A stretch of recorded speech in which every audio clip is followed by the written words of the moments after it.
Carreira de Januária, Grace Mendonça é a primeira mulher a comandar a Advocacia Geral da União. Servidora de carreira, tem sob sua responsabilidade cerca de 9.000 advogados de todo o país que atuam em 20 milhões de processos ao ano.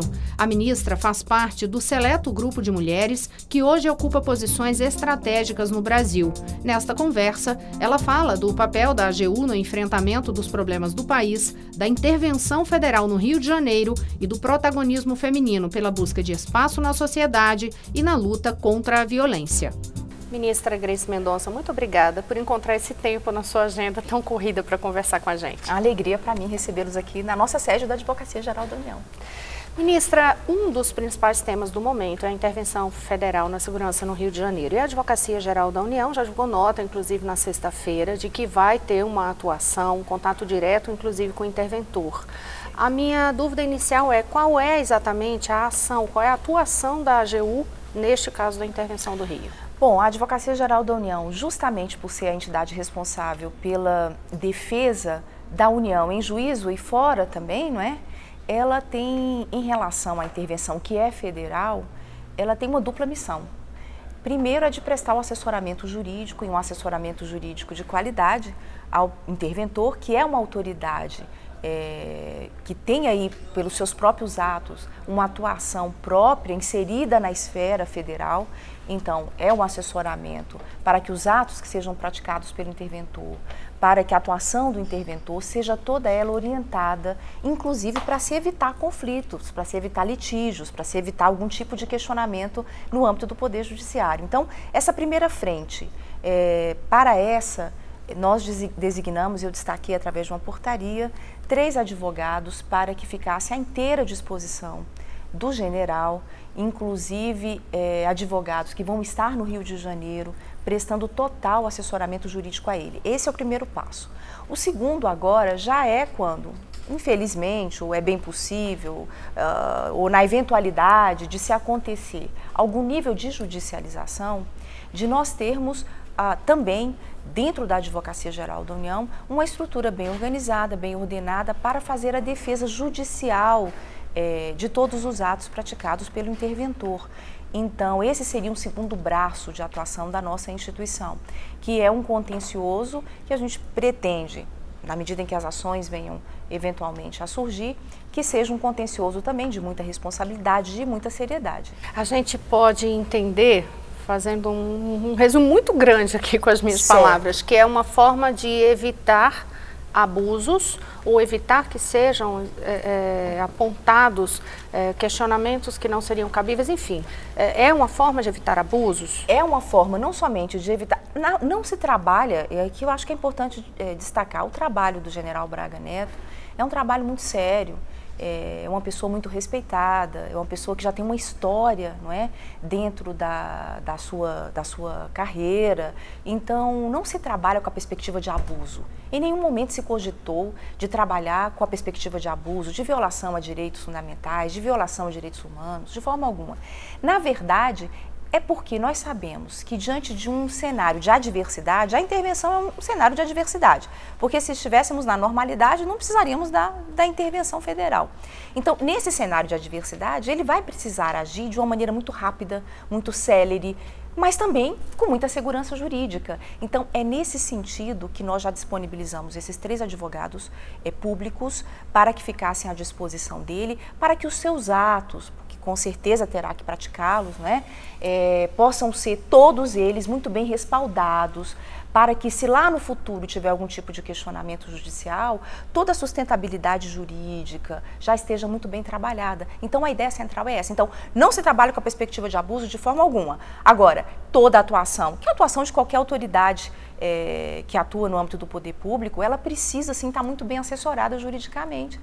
Para quê? Para que possa dar os passos e trilhar aí, né, todo o caminho, todo o percurso com bastante segurança jurídica. Então é essa a nossa ideia central. Qual é a avaliação que a AGU faz, por exemplo, em relação à polêmica sobre os mandados coletivos? Pois é, essa questão do nome em si, eu acho que talvez tenha gerado algum tipo de tumulto ou uma incompreensão em relação à expressão coletivo, né? Porque nós não temos essa figura tal como vem sendo colocada nos veículos de comunicação, penso eu, de modo equivocado, porque na verdade, em nenhum momento se cogitou ou se atuou com a perspectiva de que uma operação será feita de tal forma que a busca e a apreensão se dê em qualquer residência, não, nunca se trabalhou com essa perspectiva. Você trabalha com a perspectiva de que é possível, diante de determinada realidade, muitas vezes circunstancial, não é? A realidade, muitas vezes, de determinadas comunidades, você está no ambiente, às vezes, ali naquela favela, em que não se tem, por exemplo, um endereço preciso. Então, esse endereço, ele é meio que, digamos, descrito no pedido que se faz, de uma forma em que se dê ali um perímetro, em que é possível se ter algum nível de atuação e de ação, não é, das Forças Armadas ou mesmo da atuação policial.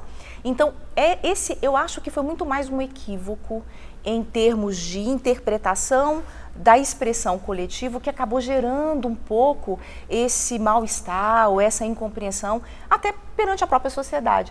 Mas eu acho que tendo muita clareza de que em nenhum momento se trabalhou com esse cenário.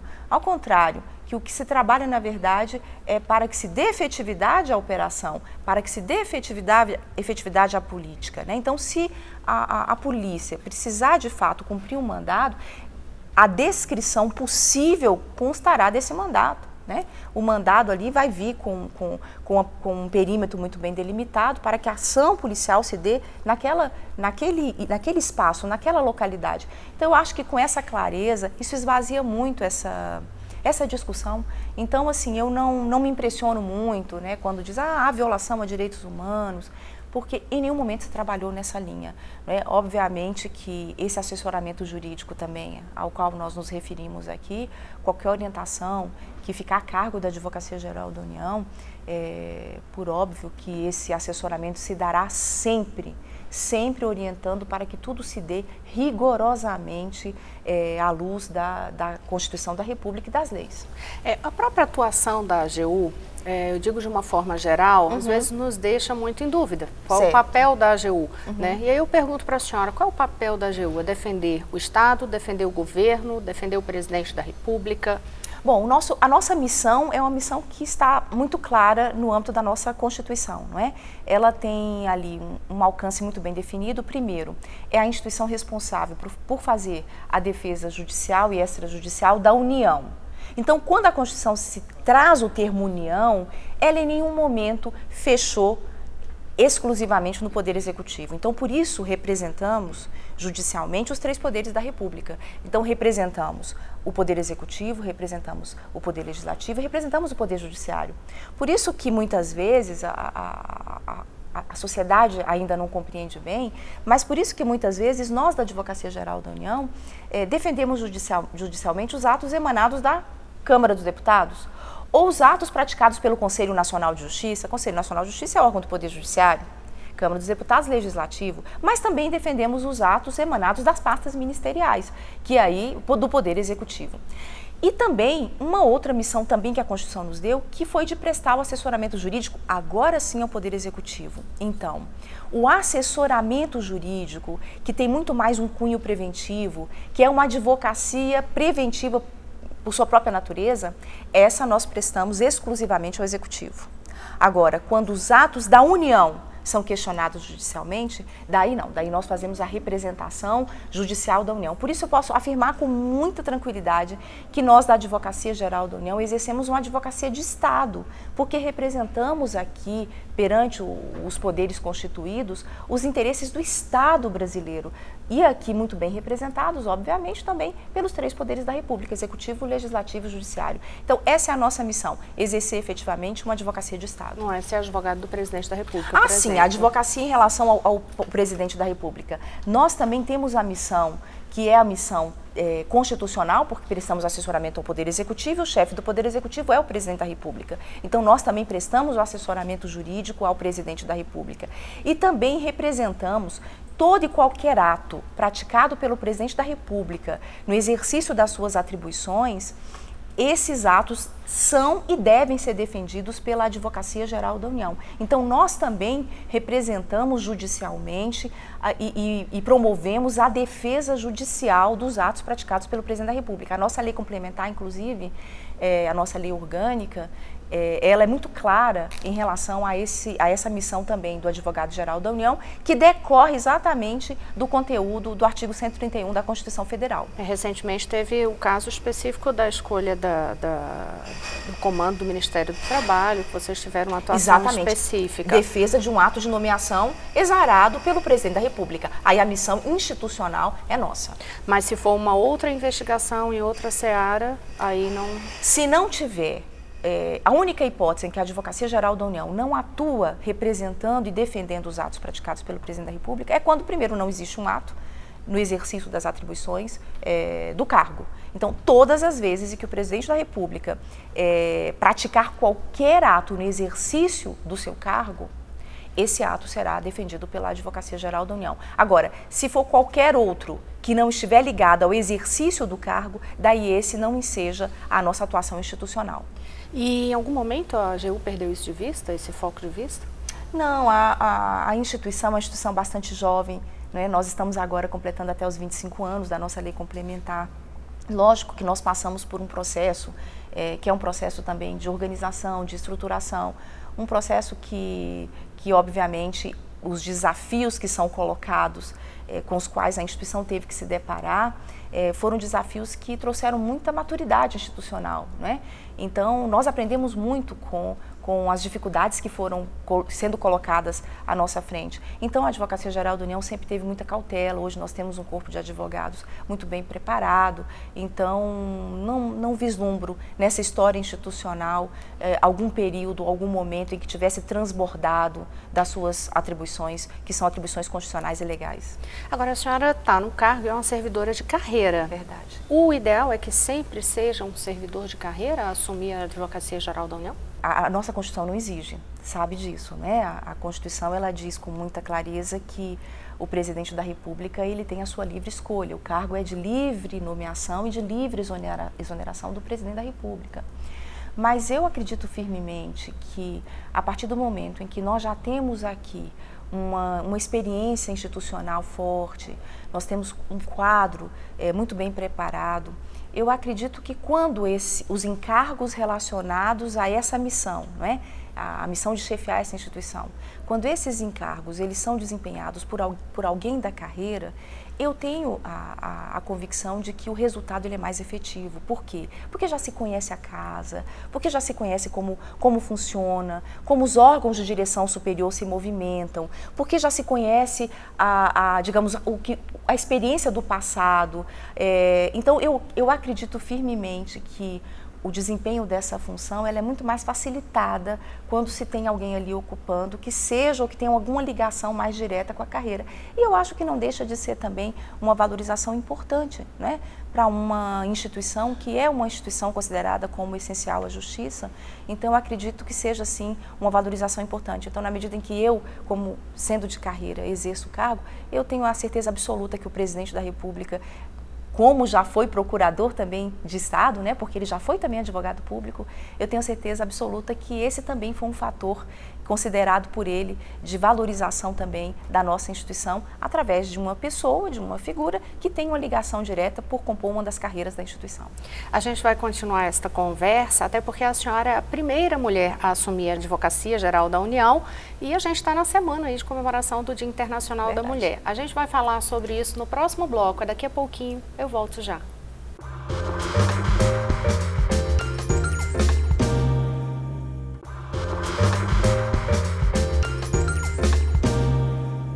Estamos de volta. Hoje eu converso com a advogada-geral da União, a ministra Grace Mendonça. Ministra, a senhora é a primeira advogada-geral da União. E a gente está num momento bem interessante. Temos o comando aí da AGU, do STF, do STJ e da Procuradoria-Geral da República. Todos esses órgãos sendo comandados por mulheres. E aí nos surpreendemos com uma situação dessa. É um avanço, claro. Mas não mostra, o fato de a gente se surpreender ainda com isso, não mostra que a gente ainda tem muito para avançar? Ah, não tenha dúvida. Eu tenho a plena certeza de que essa questão circunstancial, não é? Porque foi algo circunstancial. A nossa ministra-presidente do Poder Judiciário brasileiro, não é? E do Supremo Tribunal Federal, a ministra Carmen Lúcia, à frente desse Poder Judiciário, a nossa Procuradora-Geral da República, a primeira mulher também a ocupar o posto, a ministra-presidente do STJ, a ministra Laurita, nós aqui na Advocacia Geral da União, quer dizer, são todas instituições de Estado ligadas diretamente ao ambiente de atuação que é eminentemente jurídico. Então, nós sabemos que essa questão que trouxe realmente um aspecto inédito, porque foi a primeira vez, mas é curioso observar que a sociedade estranha. Então, se causa estranheza ainda, é porque nós mulheres realmente ainda temos muito a avançar, não é? Porque não deveria ser assim. Deveria ser algo em que os postos, os cargos, eles deveriam ser ocupados, sempre buscando trazer o máximo de equilíbrio em relação a essa questão de gênero, mas a sensação que nos dá quando a própria sociedade se surpreende com isso é a premissa. Seria uma premissa de que aqueles cargos são cargos que deveriam ser ocupados por homens, mas olha, agora são ocupados por mulheres. Então daí vem toda a surpresa perante a própria sociedade brasileira. Então eu acredito sim que nós ainda temos muito a trabalhar, mulheres, não é?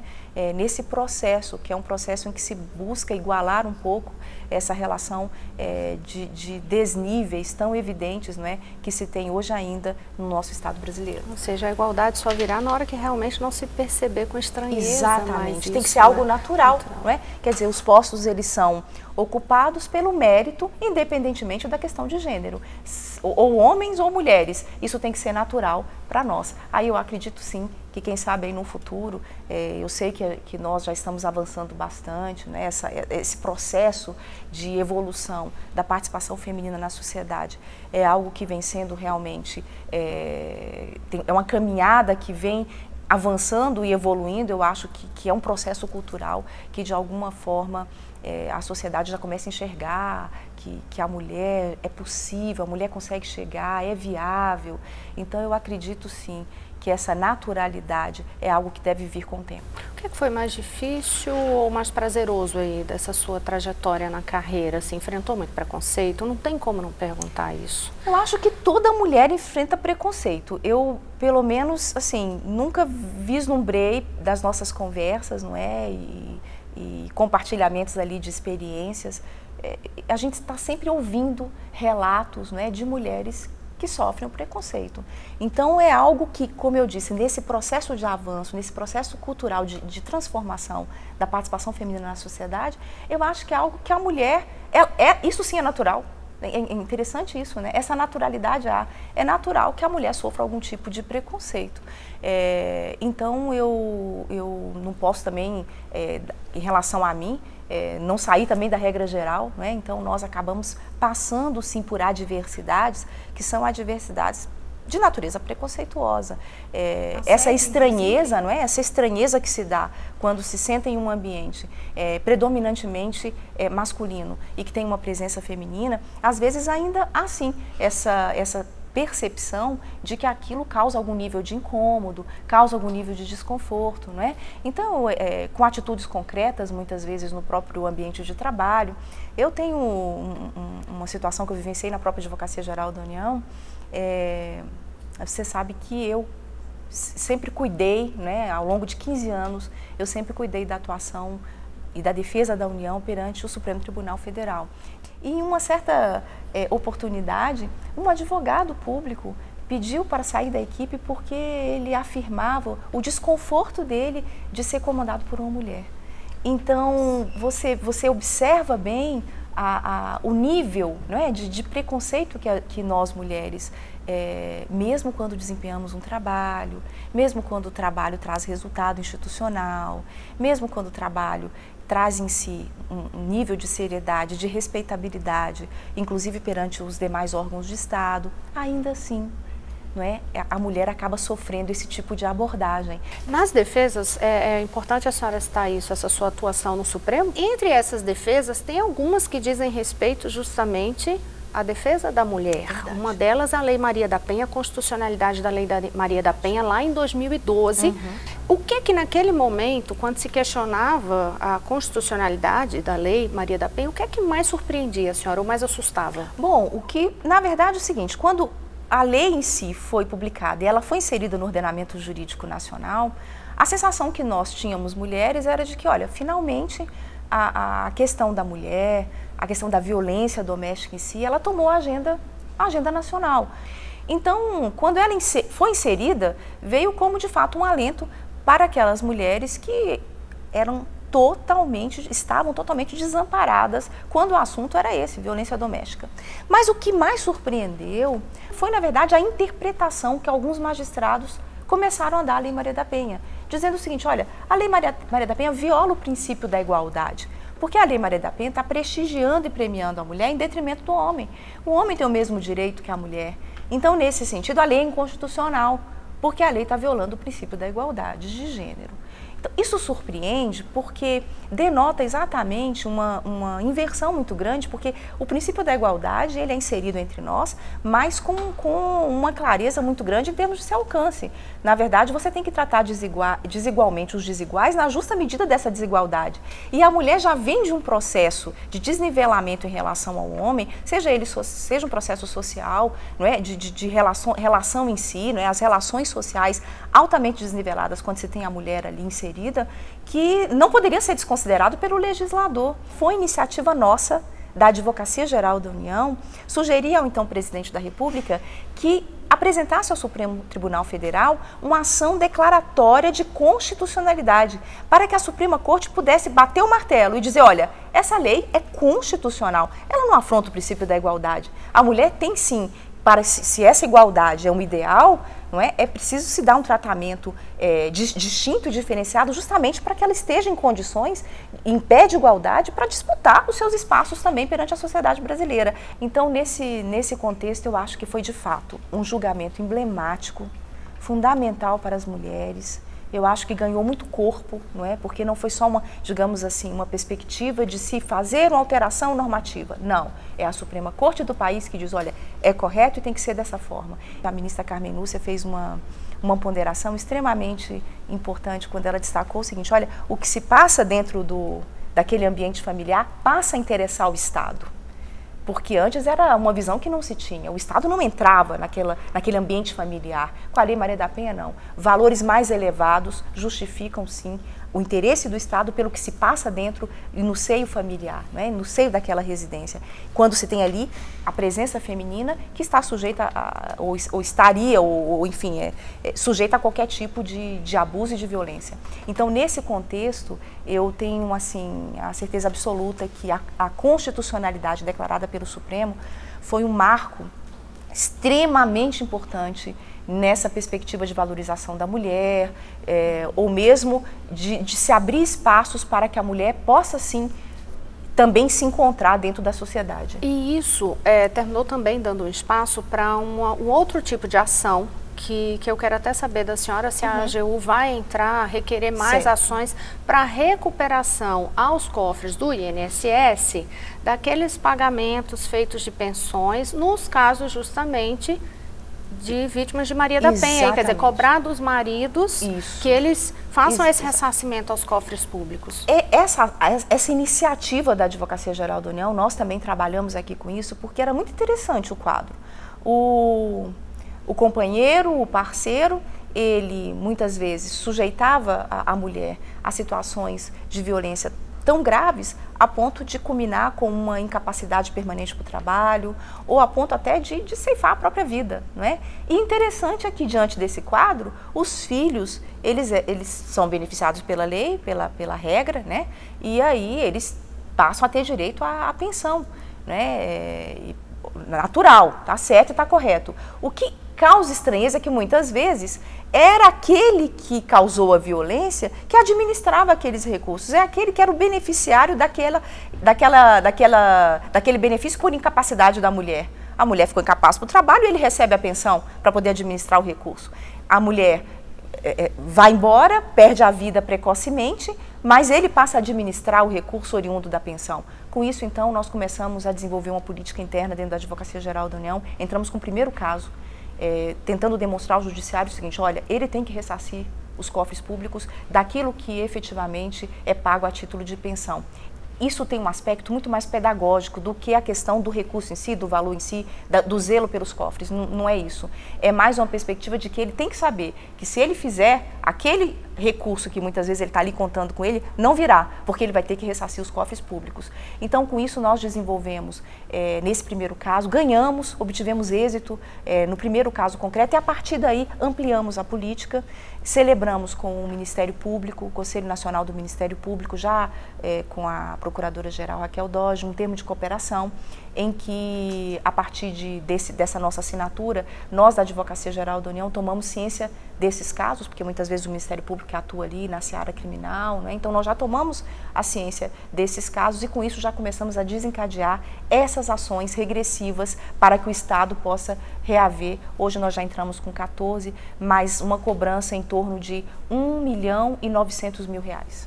E devem vir outras ações. Com certeza. Essa é uma política que se torna permanente dentro da nossa Advocacia Geral da União. A conversa já está quase acabando. Eu queria só tirar uma dúvida. Como é que dá para fazer essa administração toda?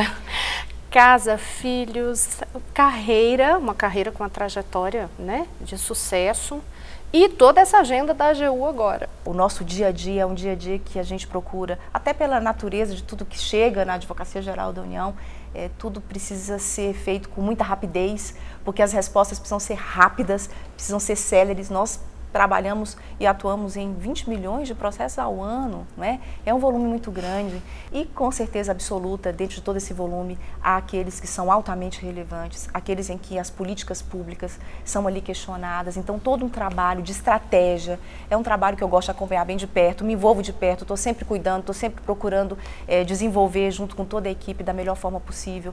Nós temos um quadro que é um quadro bastante responsável e muito preparado, 8.600 advogados, com servidores nós chegamos a 12 mil, mas realmente para dar conta a gente precisa estar renovando sempre, não é? As forças aí, a energia, mas eu tenho muita disposição para o trabalho, eu sempre gostei muito de trabalhar. Tem muita paixão pelo que faz.